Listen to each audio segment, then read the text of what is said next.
सोचो कि एक ऐसी मशीन है जिसका साइज सिर्फ तुम्हारी मुट्ठी के बराबर है।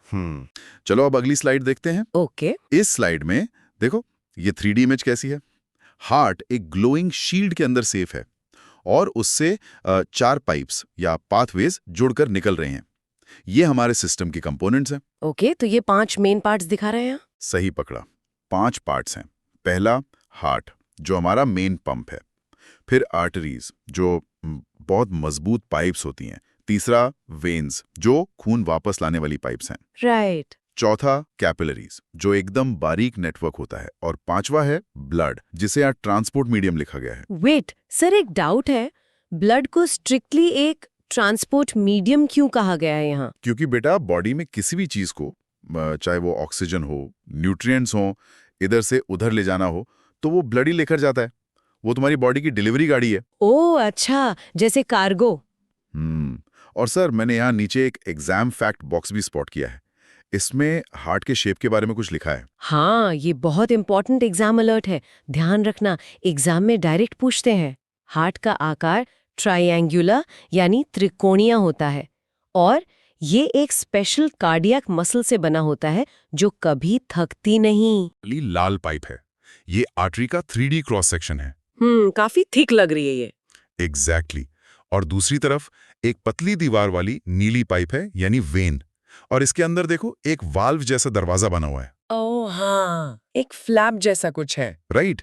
तो इसका ब्रेकडाउन ये है कि आर्टरीज हार्ट से निकलने वाला खून बहुत हाई प्रेशर में कैरी करती हैं, इसलिए वो थिक हैं, और वेन्स लो प्रेशर में खून वापस लाती हैं।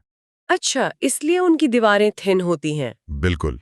और क्योंकि प्रेशर लो होता है तो खून पीछे ना गिरे, इस बैकफ्लो को रोकने के लिए इनमें वाल्व्स होते हैं। Oh wow, like one way doors. पर सर मेरा एक बड़ा डाउट है यहाँ, क्या सारी आर्टरीज हमेशा प्योर ब्लड ही ले जाती हैं? हाँ, तुमने सीधा एक्सेप्शन पे निशाना लगाया है, और यही हमारा नेक्स्ट एग्जाम अलर्ट है। यहाँ स्लाइड पे एक अपवाद या एक्सेप्शन हाईलाइट किया हुआ है। हाँ, रेड बॉक्स में। स्ट्रिक्टली याद रखना है इसको। पल्मोनरी आर्टरी अकेले ऐसी धमनी है जो इम्प्योर ब्लड यानी गंदा खून लंग्स तक ले जाती है। ये एग्जाम्स का सबसे ज्यादा रिपीटेड क्वेश्चन है। Pulmonary artery, the odd one out, याद रहेगा। ग्रेट। चलो अब अगली स्लाइड देखते हैं। Okay, slide number 4, capillaries. हाँ, अब इस विजुअल में देखो, एकदम बारीक जाल जैसा बना हुआ है, एक मेश नेटवर्क जो लाल और नीली पाइप्स को आपस में जोड़ रहा है। हाँ, जहाँ कलर चेंज हो रहा है वहाँ एक पतला सा स्पाइडर वेब जैसा स्ट्रक्चर है। सही कहा, ये कैपिलरीज हैं। इनका काम यह है कि ये सेल्स के एकदम अंदर तक O2 और न्यूट्रिएंट्स भेजती हैं, और वहीं से CO2 को ब्लड में वापस कलेक्ट कर लेती हैं। सर इमेज में तो ये बहुत पतली लग रही हैं। क्या ये हमारे बालों से भी ज्यादा पतली होती हैं? बिल्कुल बेटा, बालों से भी कई गुना ज्यादा पतली। इनमें से तो खून के सेल्स एक एक करके लाइन बनाकर निकलते हैं। Oh my God, that's tiny. और सर एक चमकता हुआ एग्जाम फैक्ट बॉक्स भी है यहाँ नीचे। हाँ, उसको जरूर पढ़ो, ये बहुत बड़ा एग्जाम अलर्ट है। एग्जाम में याद रखना, आर्टरीज और वेन्स सिर्फ खून गुजरने का रास्ता है, पर गैसेस और न्यूट्रिएंट्स का असली आदान प्रदान यानी रियल एक्सचेंज। हाँ, वो सिर्फ और सिर्फ कैपिलरीज में ही होता है। ओह, मतलब हाईवेज पर डिलीवरी नहीं होती, सिर्फ इन छोटी गलियों में होती हैं। Got it. Perfect analogy. ठीक है, चलो अब अगली स्लाइड पर आते हैं। Heart architecture. हाँ, अब इस स्लाइड में 3D हार्ट को बीच से काट कर दिखाया गया है। एक क्रॉस सेक्शन व्यू है। वाओ, अंदर से ऐसा दिखता है। राइट। इसमें 4 अलग अलग कमरे हाईलाइट हो रहे हैं और उनके बीच की एक मजबूत दीवार ग्लो कर रही है। तो इसका कंटेंट ब्रेकडाउन कैसे होगा? देखो, ऊपर के 2 कमरों को एट्रियम कहते हैं, लेफ्ट और राइट एट्रियम, और नीचे के 2 बड़े कमरों को वेंट्रिकल्स कहते हैं, लेफ्ट और राइट वेंट्रिकल्स। ओके, ऊपर एट्रियम, नीचे वेंट्रिकल्स। और जो इन लेफ्ट और राइट साइड्स को अलग करती है, उस बीच की दीवार को सेप्टम कहते हैं। सेप्टम। सर एक सवाल है, अगर ये सेप्टम वाली दीवार किसी वजह से टूट जाए या इसमें छेद हो जाए तो क्या होगा? अगर ऐसा हुआ तो प्योर और इम्प्योर खून आपस में मिक्स हो जाएगा, फिर बॉडी को पूरी ऑक्सीजन नहीं मिल पाएगी। Oh no. और सर यहाँ बॉक्स में सेप्टम और वाल्व्स दोनों हाईलाइट हो रखे हैं। हाँ, यही तो तुम्हारा एग्जाम अलर्ट है। एग्जाम में स्पेसिफिकली सेप्टम का फंक्शन हमेशा पूछा जाता है। तुम्हें लिखना होगा कि ये O2 और CO2 वाले खून को मिलने से रोकता है। नोट कर लिया, सेप्टम प्रिवेंट्स मिक्सिंग। गुड। चलो अब अगली स्लाइड देखते हैं। Okay, slide 6, journey of pure blood. देखो अब विजुअल काफी डायनामिक हो गया है। यहाँ 4 चमकते हुए लाल ऑब्स यानी गोले एक लाइन में मूव कर रहे हैं। हाँ, ये एक सीक्वेंस जैसा लग रहा है। एग्जैक्टली ये ऑक्सीजनेटेड ब्लड की जर्नी दिखा रहे हैं। स्टेप 1, लंग से फ्रेश खून पल्मोनरी वेन के जरिए आता है। ओके। स्टेप 2, ये लेफ्ट एट्रियम में आता है, जहां से एक वॉल्व, जिसे V1 कह सकते हैं, उसको क्रॉस करता है। स्टेप 3, खून लेफ्ट वेंट्रिकल में गिरता है और अब लेफ्ट वेंट्रिकल इसे पूरी ताकत से पंप करता है। और स्टेप 4? स्टेप 4 में ये अयोटा के जरिए पूरे शरीर में सप्लाई हो जाता है। सर, एक डाउट है यहाँ, मुझे समझ नहीं आया कि लेफ्ट वेंट्रिकल को आखिर इतनी जोर से पंप क्यों करना पड़ता है? क्योंकि बेटा उसको सिर्फ थोड़ी दूर नहीं, खून को सर से लेकर पांव के अंगूठे तक भेजना है, पूरी बॉडी में। इसलिए उसकी मसल्स सबसे मोटी होती हैं।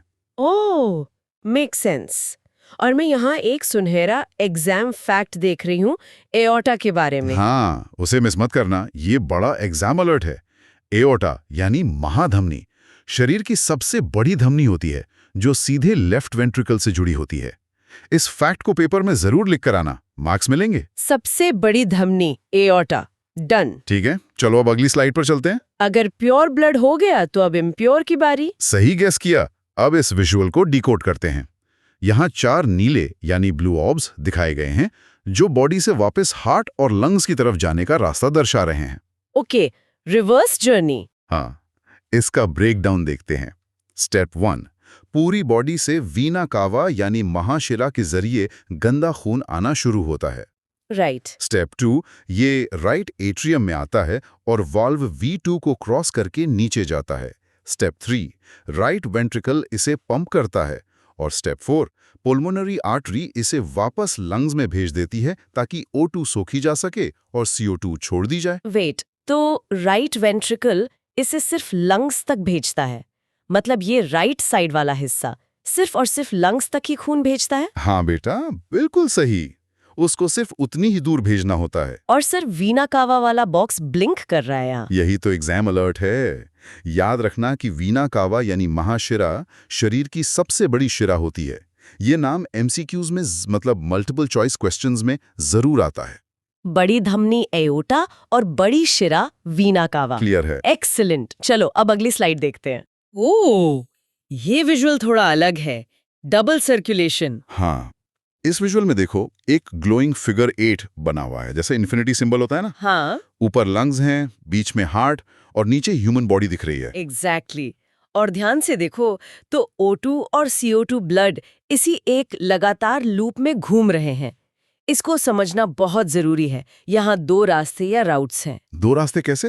पहला है पल्मोनरी सर्कुलेशन, जो सिर्फ हार्ट और लंग्स के बीच चल रहा है, ऊपर की तरफ। और दूसरा है सिस्टमैटिक सर्कुलेशन, जो हार्ट और बाकी बॉडी के बीच चल रहा है, नीचे। सिर्फ एक छोटा सा डाउट है, खून तो एक ही है ना बॉडी में, तो क्यों ना इसे सिंपली सिंगल सर्कुलेशन ही कह दें? 2 नाम क्यों? हाँ, यहीं पर बहुत बच्चे कंफ्यूज होते हैं। और यहाँ टेक्स्ट में जो हाईलाइट किया हुआ है ना, हाँ, एग्जाम फैक्ट बॉक्स, यही हमारा एग्जाम अलर्ट है। इस पॉइंट पर एग्जाम में पूछा जाएगा कि इसे डबल सर्कुलेशन क्यों कहते हैं।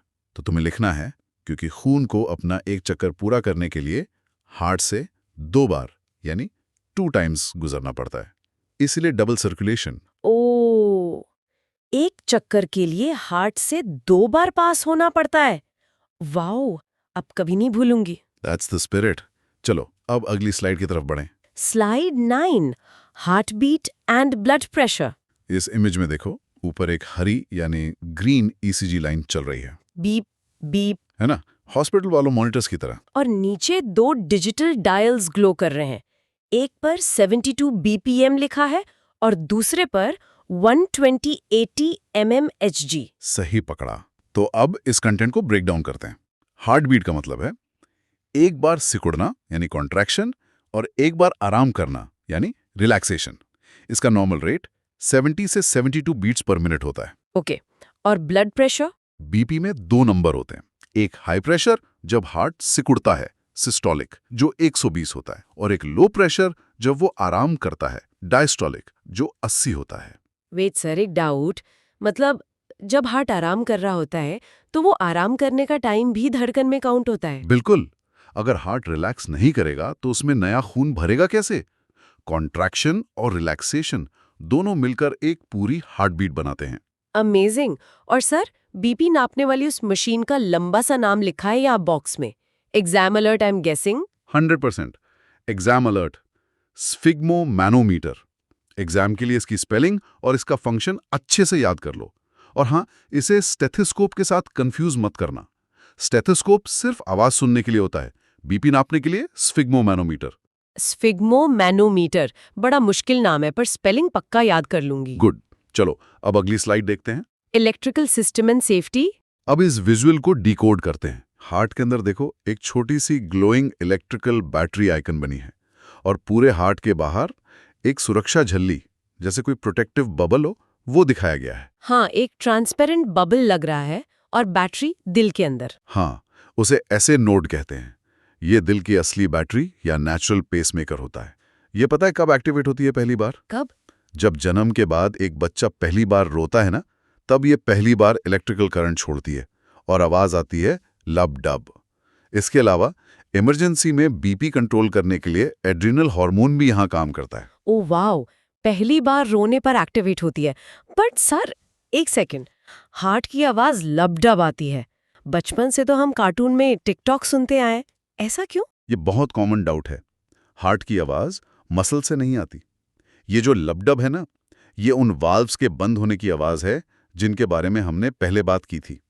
दरवाजे बंद होने का साउंड है ये। ओह, वाल्व्स के बंद होने का साउंड, मेक सेंस। और सर, एक और बॉक्स ब्लिंक कर रहा है, पेरिकार्डियम। यस, ये एक डायरेक्ट शॉर्ट आंसर क्वेश्चन है एग्जाम अलर्ट के लिए। पेरिकार्डियम वो दोहरी झिल्ली यानी डबल लेड आर्मर है जो हार्ट को घिसने से और बाहरी झटकों से बचाती है।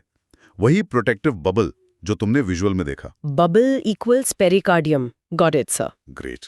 चलो अब अगली स्लाइड देखते हैं। इस स्लाइड पर 3 अलग-अलग ग्लोइंग इन्फो पैनल्स बने हैं, location, pH and crocodile exception. Crocodile. हाँ, उस पर आएंगे। पहले ब्रेकडाउन देखते हैं पैनल्स का। लोकेशन की बात करें तो हार्ट छाती के बिल्कुल बीच में होता है, पर थोड़ा बाईं ओर, यानी स्लाइटली लेफ्ट झुका हुआ होता है। ओके, सेंटर में बट टिल्टेड लेफ्ट। और दूसरा पैनल देखो, ब्लड पीएच 7.4 से 8.4 के बीच होता है। यानी हमारा खून हल्का क्षारीय यानी थोड़ा अल्कलाइन होता है। हाँ। एसिडिक नहीं होता। सर, अगर हार्ट चेस्ट के एकदम सेंटर में है तो हमें धड़कन हमेशा लेफ्ट में ही क्यों फील होती है? लेफ्ट साइड पे ही क्यों हाथ रखते हैं हम? क्योंकि उसका जो निचला हिस्सा, लेफ्ट वेंट्रिकल वाला पार्ट, वही लेफ्ट की तरफ झुका होता है और सबसे जोर से धड़कता है, इसीलिए थंपिंग वहीं फील होती है। अब क्लियर हुआ। और सर, अब प्लीज उस क्रोकोडाइल एक्सेप्शन वाले रेड अलर्ट बॉक्स के बारे में बताइए। ये एग्जामिनर का फेवरेट ट्रिक क्वेश्चन है। बड़ा सा एग्जाम अलर्ट। देखो, मगरमच्छ एक रेप्टाइल है, स्थानधारी या मैमल नहीं है। बायोलॉजी का रूल है कि रेप्टाइल्स में 3 चेम्बर वाला दिल होता है। पर मगरमच्छ में हम इंसानों की तरह पूरे 4 चेम्बर्स होते हैं। ये एक रेयर एक्सेप्शन है। इसको एग्जाम के लिए दिमाग में छाप लो। Reptile with a 4 chambered heart, crocodile. ये तो पक्का याद रहेगा। Very nice. चलो अब अगली स्लाइड पर आते हैं। Slide 12, weight, volume, capacity. इस विजुअल में देखो, 4 बड़े-बड़े नियॉन डायल्स हैं, जैसे किसी गाड़ी का स्पीडोमीटर होता है, जिनमें नंबर्स तेजी से घूमकर रुक रहे हैं। हाँ, काफी सारे नंबर्स हैं यहाँ। तो चलो इन्हें ब्रेक डाउन करते हैं। वेट की बात करें तो पुरुषों में ये 280 से 340 ग्राम और महिलाओं में 230 से 280 ग्राम होता है। ओके। खून का वॉल्यूम, एक बार में बॉडी में एवरेज 5.7 लीटर्स खून होता है। एक दिन में कितनी धड़कन? 1 मिलियन, यानी 10 लाख बार दिल धड़कता है। और रोजाना की पंप कैपेसिटी? 2000 गैलन्स। वेट, सो एक बड़ा डाउट, अगर हमारी बॉडी में टोटल मिलाकर सिर्फ 5-7.5 लीटर्स खून है, तो ये इतना सा छोटा सा ऑर्गन रोजाना 2000 गैलन खून कैसे पंप कर लेता है? ये तो पॉसिबल ही नहीं लगता। है ना मजेदार बात। ये इसीलिए पॉसिबल है क्योंकि खून एक ही है, पर वो बॉडी में रुकता नहीं। दिल उसी 5-7.5 लीटर को हजारों बार रिसाइकिल करके गोल गोल घुमाता रहता है। जब तुम उन सब चक्कर को ऐड करोगी तो टोटल 2000 गैलन का वॉल्यूम बन जाता है एक दिन में। ओह माय गॉड, सिर्फ रिसाइकिल करके 2000 गैलन। Unbelievable engine. एब्सोल्युटली। और यहाँ 5.7 लीटर्स और वेट वाले टेक्स्ट पर ध्यान दो। ये तुम्हारा एग्जाम अलर्ट है। एमसीक्यूज में एवरेज ब्लड वॉल्यूम और हार्ट का एवरेज वेट सीधे सीधे पूछा जाता है। 5.7 liters and around 300 grams. Noted, sir. Brilliant. चलो अब हम आखिरी स्लाइड देखते हैं। Slide 13, Cardiology and Clinical Failures. हाँ, ये एक लिस्ट फॉर्मेट विजुअल है जिसमें मेडिकल आइकॉन्स बने हैं। जैसे एक हार्ट बीट लाइन है, एक डॉक्टर का स्टेथोस्कोप वाला सिंबल है और एक टूटा हुआ हार्ट यानी ब्रोकन हार्ट का आइकॉन है। Okay, तो यहाँ हम बीमारियों की बात कर रहे हैं। हाँ, क्लिनिकल साइड देखते हैं। पल्स रेट अडल्ट्स में 60 से 100 होती है, पर न्यूबॉर्न्स में ये काफ़ी तेज़ होती है, 129 तक। इस पढ़ाई को कार्डियोलॉजी और डॉक्टर को कार्डियोलॉजिस्ट कहते हैं। राइट, और बीमारियां कौन सी हैं?